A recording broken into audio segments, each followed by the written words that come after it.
मैं हूं बिलाल। और मैं हूं हिना। आज हम आपसे मुखातिब हैं ओंटारियो कनाडा से, और हम एक बहुत ही सीरियस टॉपिक के ऊपर बात करने लगे हैं जो बहुत से लोगों की जिंदगियों को इम्पैक्ट भी करेगा। क्योंकि कनाडा में जब इमिग्रेंट्स आते हैं तो यहाँ का जो तर्ज जिंदगी है और जो कॉस्ट ऑफ लिविंग है कुछ इस तरह से है कि चारों ना चार, चाहते और ना चाहते हुए, दोनों हस्बैंड और वाइफ को काम करना ही पड़ता है। क्योंकि हम लोग आते हैं आमतौर पर, जैसे हम अपनी बात करें पाकिस्तान से आते हैं, वहां पर ये ट्रेंड है कि आदमी काम करेगा और औरत घर पे रहेगी। यहाँ पर जब आते हैं कनाडा में तो इतना एक्सपेंसिव है लाइफस्टाइल कि एक बंदे के काम करने से मुश्किल हो जाता है गुजारा। बहुत सी फैमिलीज तो उस पर मैनेज ही नहीं कर सकती। तो हम दोनों अपना अपना पॉइंट ऑफ व्यू आपके सामने रखेंगे कि अभी तक जैसे हम आए थे, हमें आए हुए 1 साल 3 महीने हो गए हैं पाकिस्तान से कनाडा, पीआर वीजा पर हम आए। तो क्यों सिर्फ मैंने ही काम किया और हिना ने काम नहीं किया, और क्या हिना आगे काम करने का इरादा रखती है? अगर रखती है तो कब करने का इरादा रखती है, कैसा काम करने का, वो हिना अपनी ऑब्जर्वेशन और थॉट प्रोसेस से आपको बताएंगी। So let's start with Hina. In fact Hina, आपने अभी तक क्यों काम नहीं किया? बेसिकली मेरी जो फर्स्ट प्रेफरेंस थी वो मेरे बच्चियां हैं। यहाँ पे पाकिस्तान से हम लोग जब शिफ्ट हो रहे थे तो हम लोग दोनों का यही डिस्कशन हुआ था कि हमारी जो फर्स्ट प्रायोरिटी और जो होनी चाहिए वो हमारी हमारी बच्चियां होनी चाहिए। तो हम मेरा जो मेन फोकस था कि मैं स्टार्टिंग के जो इनिशियल जो साल होते हैं बच्चों के लिए वो बहुत ज़रूरी होते हैं, और उसमें बच्चों को फुली जो है माँ की तवज्जो चाहिए होता है। इवन ये साइंस ने भी अब प्रूफ कर दिया है कि जो इनिशियल जो डे केयर के बच्चे होते हैं और जो माँ जिनको खुद टेक केयर करती हैं उनकी आगे जाके पर्सनालिटीज में बहुत ज्यादा नुमाया किस्म का जो है ना वो फर्क हो सकता है। पता चलता है। अभी चीज ये है कि आप कह रही हैं कि आपकी प्रेफरेंस बच्चे हैं, तो क्या आप ऐसा नहीं कर सकते कि आप भी जॉब करो और फिर भी आपके प्रेफरेंस बच्चे हों? मतलब how children become working secondary? Women's होती हैं, डेफिनेटली होती हैं कि औरतें काम भी करती हैं, बच्चों को भी देखती हैं, साथ में घर भी देखती हैं। मेरे फैमिली में काफी ऐसे सिनेरियोज थे। लेकिन बात ये है कि इनिशियल जो है ना वो बच्चों को और स्पेशली यहाँ पे उस वक्त ये फैमिलीज में ये होता है, स्पेशली पाकिस्तान में, कि वहाँ पे आपके ससुराल होता है, लाइक दादका होता है बच्चे का, नानका होता है, नानो होती है, दादो होती है। तो लोग होते हैं जो उनको उनका उनका उनका टेक केयर कर सकते हैं। लेकिन यहाँ पे जो है ना वो ऑल इन ऑल हम दोनों ही हैं बच्चों के लिए। तो अच्छा, मैं ये समझता हूँ कि एक तरह से टेक केयर तो बच्चों की डे केयर सेंटर्स में हो जाती है, लेकिन सबसे इम्पोर्टेंट चीज ये है कि देखें, जब मैं भी सुबह से गया हुआ शाम को वापस आऊंगा, हिना भी सुबह से गई हुई शाम को वापस आएगी, तो बच्चियां टोटली इस कल्चर के रंग में रंग जाएंगी। We being Pakistanis, we being Muslims, खास तौर पे हमारा ये होता है गोल लाइफ में कि हम अपने बच्चों में वही वैल्यूज और कल्चर और रिलीजियस सिस्टम इंस्टॉल कर सकें, उनमें उनमें इनकलकेट कर सकें जो हमने खुद अपनाया है। और उसके लिए जिंदगी के शुरू के साल बहुत अहम होते हैं। एक बार अगर ये वक्त गुजर गया तो उसके बाद बच्चे कभी भी उस चीज को उस तरह से ले नहीं पाएंगे। अब सोचें, अगर मियाँ बीवी दोनों सुबह के गए हुए शाम को आते हैं, बच्चों की टेक केयर होगी डे केयर में, लेकिन उनको कौन सिखाएगा नमाज, उनको कौन सिखाएगा कुरान पढ़ना? डे केयर तो माँ नहीं है ना, वो लोग उन्होंने एट अ टाइम लाइक उन्होंने 40 बच्चे देखने हैं या उन्होंने 20 बच्चे देखने हैं। वो एक जो सोली माँ की अटेंशन होती है बच्चे को वो नहीं मिलती है डे केयर में स्पेशली। एंड सेकेंडली ये कि 5 बजे जब आप डे केयर से बच्चों को लेके अपनी जॉब से फारिग होके आप लोग घर आते हैं, अब माँ ने पूरा दिन भाई जो उसकी जो बूस्ट ऑफ एनर्जी होती है वो उधर स्पेंड कर देती है। एंड फिर जब घर आके उसके अंदर हिम्मत नहीं भी होती फिर भी वो घर के काम कर रही है, लाइक उसने कुकिंग करनी है, उसने बच्चों को देखना है एंड ऑल स्टफ, घर भी देखना है, लॉन्ड्री भी करनी है, सारा कुछ उस स्पेसिफिक 2 to 3 आवर्स में करना है। लाइक 8 बजे 3 घंटे आपको पूरे 24 घंटे में बच्चों के साथ मिलेंगे, और आपको अपना family time like for just for 3 hours, और उस 3 घंटे में आप अपने बच्चे की क्या तरबियत कर सकते हो? 3 घंटे में आप ऐसे 3 घंटे गुजर जाते हैं, 8 o'clock आप सब ने बेड पे होना है, क्योंकि आप लोगों ने सुबह दोबारा 6 बजे उठना है और सब कुछ दोबारा रूटीन में होने है। मैं यहाँ पर एक चीज ये कहना चाहूंगा कि चाहे 17वीं सदी हो, 19वीं सदी हो, अभी हम 21वीं सदी में हैं, जेंडर रोल्स बहुत हद तक ब्लर हो चुके हैं। मर्द वो काम कर रहे हैं जो ट्रेडिशनली औरतों के समझे जाते थे, औरतें वो काम कर रही हैं जो ट्रेडिशनली मर्दों के समझे जाते थे। लेकिन सारी चीजों से कता नजर एक बात जो अपनी जगह एक अटल रियलिटी है और इसी तरह से रहेगी चाहे कोई भी जमाना हो, वो ये है कि औरत ने बहरहाल घर संभालना होता है।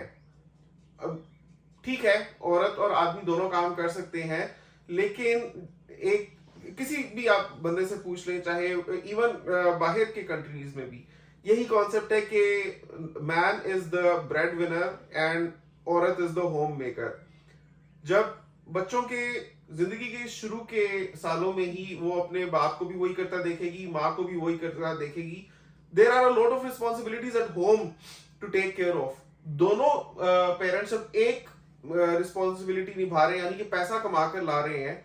जो घर के कामों वाली रिस्पॉन्सिबिलिटी है वो कौन देखेगा? स्पेशली इतने एक्सपेंसिव कंट्री जैसे कनाडा में आप मेड्स पर तो छोड़ भी नहीं सकते, और मेड्स पर तो पाकिस्तान जैसी सोसाइटीज में भी आप रिलाई नहीं कर सकते। क्या क्या किस्से होते हैं अगर आप नौकरों के सहारे अपने बच्चियों को छोड़ देते हो, तो बिल्कुल भी वो काबिले भरोसा सिचुएशन नहीं होती। सेकेंडली, बच्चियां आपकी हमारी हैं भी बच्चियां, बड़े होके उन्होंने भी इंशाल्लाह उनकी शादियां होंगी, वो भी अपने अपने घरों में जाएंगी। शुरू से अगर उनके जहन में और उनकी ऑब्जर्वेशन में माँ का वो रोल आएगा ही नहीं कि माँ ने कोई हांडी रोटी भी करनी होती है, माँ ने कोई सफाई भी करनी होती है, माँ ने बच्चों को भी देखना होता है, माँ ने पूरे घर को मैनेज करना होता है, और माँ ने शोहर का भी ख्याल रखना होता है, तो उनके जहन में माँ का वो कॉन्सेप्ट डेवलप ही नहीं होगा। इसी तरीके से हमें नहीं पता कि कल को उनको किस किस्म का फैमिली सिस्टम मिलता है, फिर उनके लिए उसमें एडजस्ट होना मुश्किल होगा। देखें, पढ़ लिख के जॉब तो लड़का हो या लड़की हो कर सकता है, चाहे उसने अपनी माँ को ना भी करते देखा हो। That's a secondary thing ना, कि औरत ने जॉब करनी है या नहीं करनी।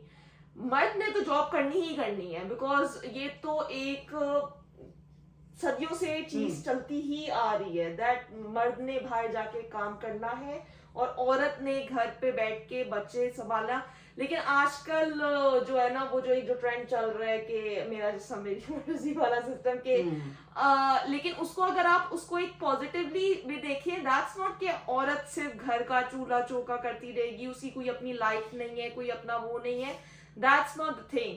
लेकिन आपको जब आप एक बच्चों को एक लाइफ में लेके आए हो, एक मतलब कि इस दुनिया में लेके आए हैं, तो आप लोगों को उसका फर्ज बनता है आप लोगों का कि सोली जो है ना माँ का, स्पेशली कि एक माँ का एमी दर्जा नहीं, माँ के पैरों तले जन्नत एमी नहीं, मतलब कि अल्लाह ताला ने किसी कोई सोच समझ के चीज रखी है ना, तो इसलिए आप लोगों को जितना हो सके बच्चों को टाइम और बच्चों के साथ जो है ना माँ को स्पेंड करना चाहिए लाइफ। यहाँ पे मैं एक चीज पूछना चाहूंगा कि आपका इसके बारे में क्या ख्याल है। कुछ लोग कहेंगे कि बिलाल शायद बड़ा चौविनिस्टिक माइंडसेट का बंदा है कि इसको सपोर्ट कर रहा है कि औरत जो है घर में रहे, घर में बैठे चूल्हा चौका करे।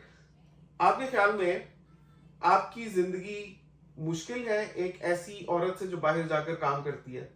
No, firstly जो ये चीज है, या आपको लगता है कि you are much privileged in a lot of ways? मुझे जो है ना वो ऑप्शंस दिए हुए हैं स्टार्टिंग से आफ्टर मैरिज बिलाल ने कि बाहर जाके जॉब करनी है, इट्स अप टू यू। अगर तुमने शौक है या करना है, और अगर तुमने घर पे बच्चों को देखना है, इट्स अप टू यू। मतलब मुझे कभी वो नहीं है कि बाहर जाके जॉब तुमने लाजमी ही करनी है और मतलब कि तुमने भी कमाना है जैसे दैट, और घर में ही बैठो, भाई तुमने बिल्कुल नहीं जाना। This is not the case. लेकिन कमिंग टू द पॉइंट कि आपको लगता है कि एक जो औरत बाहर जाकर काम करती है, क्या वो ज्यादा आपसे प्रिविलेज्ड जिंदगी गुजार रही है, या आप who has, I think it's called the purple privilege, उन औरतों को जो मिलता है जिनके पास ये फैसिलिटी होती है कि वो अपनी टर्म्स पे जिंदगी गुजारती हैं, अपने टर्म्स पे अपना वक्त गुजारती हैं। हाँ। डू यू थिंक कि तुम उस औरत से इट्स बोथ अंडर प्रिविलेज जिंदगी गुजारी जो बाहर जाके काम करती है? दोनों जो है ना अपनी अपनी जगह पे कुछ मायने रखती हैं। लाइक बाहर जाके आप काम करेंगे, आप सेल्फ इंडिपेंडेंट होते हैं, आपको जो है ना कॉन्फिडेंस बूस्ट होता है, आपको एक फीलिंग आती है दैट मैं जो है ना वो कुछ कर रही हूँ अपने फैमिली के लिए, और मैं भी कुछ कंट्रीब्यूट कर रही हूँ। हालांकि घर में बैठ के एक माँ बच्चों को पा रही है, उससे बड़ा कंट्रीब्यूशन क्या होता है, लेकिन वो कंट्रीब्यूशन जो है ना वो माँ में होता है कि नहीं मैं कुछ भी नहीं कर रही। बहुत लोग फॉर ग्रांटेड भी लेते हैं उसको कि तो तुमने करना ही है। हाँ, वो जो है ना वो माओ को रियलाइजेशन जो है ना कोई और कराए तो वो बहुत बड़ी बात होती है कि नहीं तुम्हारी वजह से ही ये घर चल रहा है, वरना ये घर नहीं चल सकता, ये बच्चे नहीं चल सकते, मतलब कि you are the main pillar of the family. तो ये अगर आपको फीलिंग कराए ना तो घर बैठी भी जो है ना माँ वो भी एक क्वीन और प्रिंसेस से कम नहीं होती है।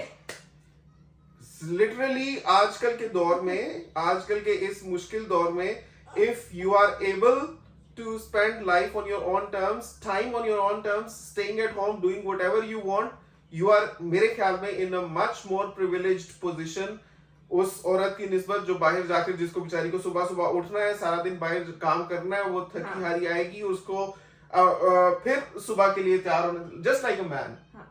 तो मेरे ख्याल में एक बहुत, लेकिन ये इस पर भी डिपेंड करता है कि आपका सेटअप कैसा है। जैसे you are getting to live just by your own, एक घर में सिर्फ आप हो, लेकिन बहुत सी लड़कियां होती हैं जिनके, मतलब आपका तो माशाल्लाह ससुराल भी अच्छा है, लेकिन बहुत सी लड़कियों की अपने ससुराल में सेटिंग नहीं होती या फाइंड अ वे आउट के हम लोग किसी तरीके से बाहर निकले।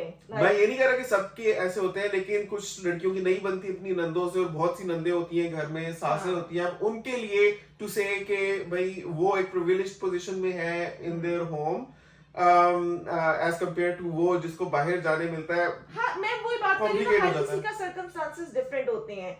कुछ लोगों की मजबूरी होती है जॉब करना, कुछ माओं की मजबूरी होती है जॉब करना, कुछ माओं की जो है ना वो कुछ जस्ट एक ब्रेक लेने के लिए करते हैं कि यार मुझे इससे जो है ना छुटकारा चाहिए और मैं एक दिन का मेजर हिस्सा गुजार के आ जाऊं। ये भी होता है, आई नीड अ ब्रेक। और वो घर पे बैठी हुई भी माओं को हालांकि पैसों की जरूरत नहीं होती। जब मुझे भी, आप लोग सोचते होंगे ये कैसे ब्रेक लेते, जब मुझे भी घर पे, लाइक ऑब्वियसली मैं भी एक ह्यूमन हूँ, और कभी कभार बंदा एक ही रूटीन से ऑन एंड ऑफ होके जो है बंदा फ्रस्ट्रेट हो जाता है। तो जब मुझे फ्रस्ट्रेशन लेवल होता है ना तो बिलाल को पता होता है, एंड वो बोलते हैं चलो गाड़ी में बैठो, मैं तुम्हें ले जाता हूँ बाहर, एंड दैट्स द मोस्ट मेरे लिए जो है ना वो पीसफुल टाइम होता है जब मैं बाहर जाती हूँ, एंड जस्ट फिर वो मुझे ड्रॉप कर देते हैं किसी भी मॉल या किसी भी जगह पे, और वो मेरा मी टाइम होता है, और वो मैं जो है ना इजीली कर लेती हूँ, और फिर मैं हम लोग घर आ जाते हैं बच्चों से, और इनसे थोड़े सा जो है ना मुझे ब्रेक मिल जाती है। वीडियो को कंक्लूड करते हैं। मैं समझता हूँ कि देखें, हर कोई चाहता है कि कनाडा में अगर रह रहे हैं ना तो एक ही बजाय अगर दो बंदे काम करेंगे तो जाहिर है आपकी अर्निंग्स मल्टीप्लाई हो जाएंगी। ऑब्वियसली यहाँ पर कोई जेंडर डिस्क्रिमिनेशन नहीं है। ऐसा नहीं है कि मैं मर्द हूँ तो मेरी पे स्केल हाई है तो तुम औरत हो तुम कम कमाओगी। यहाँ पर दोनों बराबर, या औरत ज्यादा भी कमा सकती है, और everybody would like that to happen. क्योंकि मुझे खुद पता है कि यहाँ पे आईटी का इतना स्कोप है, और मैंने BSN IT किया हुआ है, लेकिन मुझे है कि मुझे जो है ना वो हम लोग थोड़े में गुजारा कर लेंगे स्टार्टिंग में, बट हम लोग का कुल सरमाया जो है ना वो हमारे बच्चे हैं, और हम लोग का फोकस जो है ना वो इनके ऊपर है, और क्योंकि हम लोग कम में गुजारा कर लेंगे, लेकिन उनकी तरबियत पे हम लोग रिस्क नहीं ले सकते। अपनी तौर पे तो हम लोग बेस्ट करने की कोशिश करेंगे, आगे हर किसी का अपना नसीब होता है। अभी ये है कि अगर हम बच्चों को डे केयर सेंटर्स में डाल भी दें तो आप समझ सकते हो $1,500 तो पर मंथ का आपका वहां पे वैसे भी जाएगा ही, which is a substantial amount to pay considering कि सैलरीज किस तरह की होती हैं। लेकिन उससे भी बढ़ के ये है कि देखो, कनाडा जैसी सोसाइटी में आपका बच्चा आपके बच्चे के साथ आपका जो इंटरेक्शन है वो शाम को 5 बजे से लेकर हार्डली रात के मतलब 5 घंटे, उसमें आपको 10 तरह के काम भी करने हैं। तो 5 घंटे नहीं, 5 बजे से लेके 7, 7:30 बजे सुबह सो जाती है। हाँ, क्योंकि उन्होंने खुद भी सुबह उठना हाँ, होता है, सो हार्डली 2-3 घंटे माँ बाप के साथ अगर उसमें बच्चे का उसमें इंटरेक्शन कुकिंग है। भी करनी है माँ ने, उसमें उसमें माँ ने तो इंटरेक्शन करनी ही नहीं है ना। उसमें माँ ने कुकिंग भी करनी है, लॉन्ड्री भी करनी है, घर को भी क्लीन अप करना है, एवरीथिंग जो है बच्चों के कपड़े भी मैनेज करने हैं, हर चीज माँ ने करनी है। 2-2.5 घंटे में फिर उनको बेड पे भी सुलाना है, मतलब everything should be done in 2.5 hours। तो फिर वो उसमें माँ को तो कोई टाइम मिला ही नहीं बच्चे के साथ। नहीं, बाप को खुद नहीं मिला, माँ को भी नहीं मिला। हाँ, तो बच्चे को नमाज कौन सिखाएगा, बच्चे को कुरान कौन सिखाएगा, बच्चे को उठने बैठने की तमीज, हमारे जो मशरिकी सकाफत रिवायात, सलाम करना, किसी का हाल अहवाल पूछना, इवन उर्दू बोलना। यार आप जब बच्चे के साथ हो ही नहीं, आप हार्डली 2-3 घंटे की विंडो के लिए हो उसके साथ पूरे दिन में, तो वो तो गोरों से आके तो वही वो वही जो ऑटोमेटिकली है ना, फाइन ट्यून हो क्योंकि जाता है बंदा कि बिकॉज वही। एक मेन जो टाइम होता है लाइक सुबह के 8 बजे से, यहाँ पे तो आप लोगों को पता है कि 3 बजे तक स्कूल रहता है, और फिर उसके बाद आप आफ्टर 2 hours का भी आप डालोगे, जो स्कूल अगर जा रहे हैं बच्चे तो उसके लिए भी आप डालेंगे। तो बात ये है कि वो सुबह के 8 बजे से शाम के 5 बजे तक वो बच्चा जो उधर मेनली फुल डे का जो है, जब वो तरह तरह की चीजें एब्जॉर्ब करेगा और वो आके आपसे शेयर भी नहीं कर पाएगा, and that's the day ended. और सो आपका जो है ना बीइंग पेरेंट्स, जो सबसे इम्पोर्टेंट फरीजा है एक नई नस्ल को ना सिर्फ पैदा करना बल्कि उसको इंसान बनाना, हाँ, उसको सिविलाइज्ड बंदा बनाना, उसको मुसलमान बनाना। स्पेशली इस ऐसे मुल्कों में आके आजकल के इस आजकल टेक्नोलॉजी जो के है ना, दौर में हाँ, और इस सोशल मीडिया के प्रेजेंस में, मोबाइल्स के इन्फ्लुएंस में, आप कैसे ये सोच भी सकते हो कि आप अपने बच्चों के ऊपर कड़ी नजर नहीं नहीं रखोगे, रख सकते। और देन यू एक्सपेक्ट के, क्योंकि करने को तो हम इस तरह से बात ये कि कनाडा नहीं बच्चों को खराब करता, आपकी बच्चे तो अपनी पाकिस्तान में भी खराब होते हैं। खराब होते हैं, तो आपकी अपनी गैर जिम्मेदारी हाँ, होती है वो कुछ आपकी हद अपनी तक। नेग्लिजेंस होती है। अब हम लोग कितने एक्सपीरियंस नहीं है ऑब्वियसली, अभी हम लोग की शादी को खुद 6 साल हुए हैं, लेकिन हम लोग की पूरी कोशिश रहेगी कि ऐसे मुल्क में आके, क्योंकि लोग काफी ज्यादा कमेंट्स भी करते हैं कि आप लोगों को कुछ 10 साल बाद पता चलेगा बच्चे जब बिगड़ जाएंगे, मतलब कि बाहर चले गए हैं तो बच्चे तो बिगड़ेंगे ही बिगड़ेंगे। एक स्टेम्प होती है, लाइक कनाडा अमेरिका चले गए हैं आप लोग फैमिली, तो ये इनके बच्चे सही नहीं रहेंगे। No, I disagree. और मैंने यकीन करें, कल ईद उल अजहा का मेला भी था, और मस्जिद में मेले में, और जितने हम लोग मुसलमान, इवन इतनी छोटी छोटी बच्चियां जो है ना वो हिजाब, जितनी मैंने यहाँ पे कनाडा में हिजाब में बच्चों को, बच्चियों को, औरतों को फुली जो है ना कवर्ड वेल वगैरह सब कुछ करते हुए देखा है, उतना मैंने पाकिस्तान में भी नहीं देखा। इवन बच्चियों को भी मैंने आज तक इतना ज्यादा जो है ना कवर अप होते हुए नहीं देखा जितना यहाँ पे मैंने, और प्रॉपर कवर होना बहुत बड़ी चीज है। हम्म। और उसके साथ साथ ये भी है, मैंने देखा है जिन लोगों को हम जानते हैं यहाँ पे, उनके बच्चे जो हमने देखे हैं माशाल्लाह काफी बहुत सिविलाइज्ड, अंदर की तो वही लोग जानते होंगे, लेकिन आप जो फेस टू फेस इंटरेक्शन होता है, कभी कभार मुलाकात होती है, the way they present themselves is very very good, very humble, very down to earth. उनमें ये चीज नहीं होती कि हम अमेरिका या हम कनाडा में हैं तो हम अमीर हैं, या हम, उनमें वो जो एक जो बच्चों में आ जाती है ना, मैं आ जाती है, that we are the ones, और हम लोग जो है वो हमारे पाकिस्तान में ज्यादा है। हाँ, पाकिस्तान में ज्यादा है। बेसिकली हम पाकिस्तान की बुराई नहीं करी, लेकिन हम लोग अपने जो है ना वो उसके से बता रहे हैं, ऑब्जर्वेशन से बता रहे हैं कि पाकिस्तान के बच्चे जो है ना वो, मतलब नॉट मोस्टली, लेकिन जिनसे हम लोगों ने देखा है कि अगर थोड़ा सा पैसा आ जाता है तो नॉट बच्चे, like people generally, people they have a tendency के यार अब अपने बराबर किसी को समझते नहीं है। हाँ, लेकिन यहाँ पर अमीर से अमीर लोग भी जो है डाउन टू अर्थ और हम्बल हमने देखे, हालांकि पाकिस्तानी ही है यहाँ पर भी, लेकिन समहाउ एक सोसाइटी का इन्फ्लुएंस या कल्चरल है। सो यही टेक अवे मैसेज है कि parents need to spend as much time as possible with their children, और बच्चों को अपनी प्रायोरिटी बनानी चाहिए, पैसे को नहीं। सो यही आज की वीडियो, आपको कैसी लगी नीचे कमेंट्स में जरूर बताएं, और वीडियो को थम्स अप जरूर दीजिएगा। See you in the next video with another wonderful topic, इंशाल्लाह होपफुली नेक्स्ट वीकेंड, बिकॉज हम ये प्लान करेंगे कि वीकेंड्स पर हम इस तरह की वीडियोस बनाया करेंगे। सो स्टे ट्यून्ड, और मेरा चैनल भी सब्सक्राइब कर लें। हिना का चैनल है हिना बिलाल कनाडा व्लॉग्स, उसको भी जरूर सब्सक्राइब कर लें। आपसे मिलते हैं अगली वीडियो में, तब तक के लिए अल्लाह अल्लाह हाफिज। हाफिज।